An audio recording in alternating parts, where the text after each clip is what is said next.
For years now, I've heard the word wait.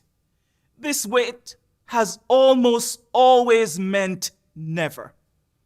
We must come to see with one of our distinguished jurists that justice too long delayed is justice denied. We have waited for more than 340 years for constitutional and God-given rights. The nations of Asia and Africa are moving with jet-like speed toward gaining political independence. But we still creep at horse and buggy pace toward gaining a cup of coffee at a lunch counter. Perhaps it is easy for those who've never felt the stinging darts of segregation to say, wait. But when you have seen vicious mobs lynch your mothers and fathers at will and drown your sisters and brothers at whim, when you have seen hate-filled policemen curse, kick, and even kill your black brothers and sisters, when you see the vast majority of your 20 million Negro brothers smothering in an airtight cage of poverty in the midst of an affluent society, when you suddenly find your tongue twisted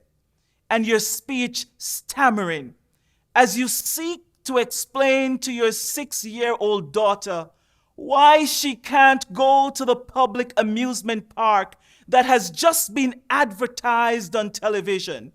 and see tears welling up in her eyes when she's told that Funtown is closed to colored children, and see ominous clouds of inferiority beginning to form in her little mental sky,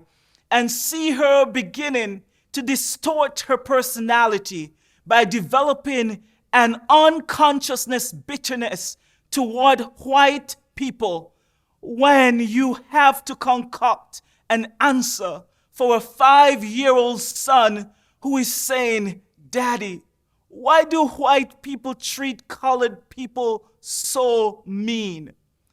When you take a cross-country drive and find it necessary to sleep night after night in the uncomfortable corners of your automobile because no motel will accept you, when you are humiliated day in and day out by nagging signs reading white and colored, when you are forever fighting a degenerating sense of nobodiness, then you will understand why we find it difficult to wait. There comes a time when the cup of endurance runs over, and men are no longer willing to be plunged into the abyss of despair. I hope, sirs, you can understand our legitimate and unavoidable impatience.